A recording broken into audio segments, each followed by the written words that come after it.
Today was the first day of the IATA AGM, or the International Air Transport Association's annual general meeting in Qatar. In this trade association, world executives, world airlines, journalists, and more all arrived to discuss the latest aviation trends, forecasts, key issues, and much more.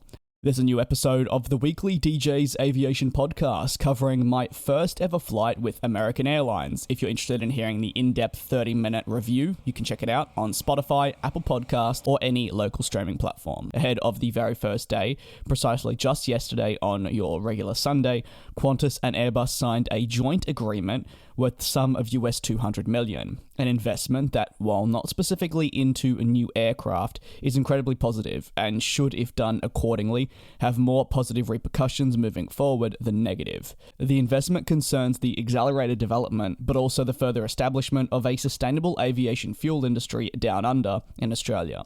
The investment between the pair will see Qantas be able to source sustainable aviation fuel locally with the development of further feedstock initiatives.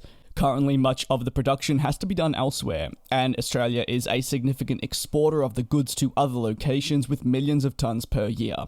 Qantas's goal is eventually, by 2030, to be using a 10% sustainable aviation fuel mix.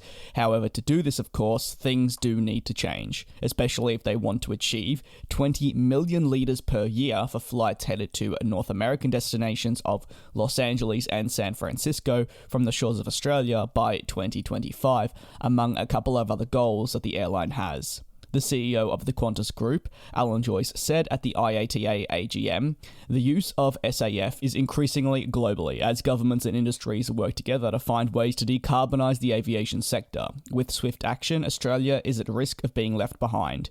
With this investment, Qantas and Airbus are putting our money where our mouth is and betting on the innovation and ingenuity of the Australian industry.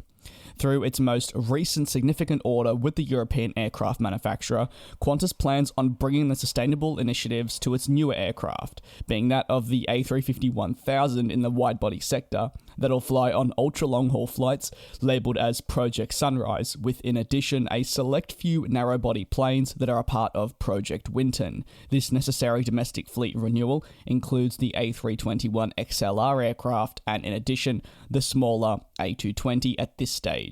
With already better fuel consumption and efficiency overall on these three newer aircraft that I've mentioned, through the use of SAF, Qantas hopes that they can make flying even more efficient in the long term. And with the investment announcement yesterday alongside Airbus, its commitment to make it an industry in Australia will mean sourcing of such fuels should be more accessible, and therefore it should be generally easier for them to reach said goals by the certain years that they hope to do so. The CEO of Airbus concluded by saying ensuring a sustainable future for our industry has become the priority for Airbus, and we're taking up this challenge with partners across the world and from all sectors. The increased use of sustainable aviation fuels will be a key driver to achieving net zero emissions by 2050, but we can't do this without viable industrial systems to produce and commercialize these energy sources at affordable rates and near key hubs around the world. Thank you very much for tuning into this video. Of course, there'll be many more this week covering developments from the IATA AGM, so definitely be sure to subscribe, but more importantly, put those post notifications on for whenever breaking news does emerge. Thanks for watching, and I will see you next time.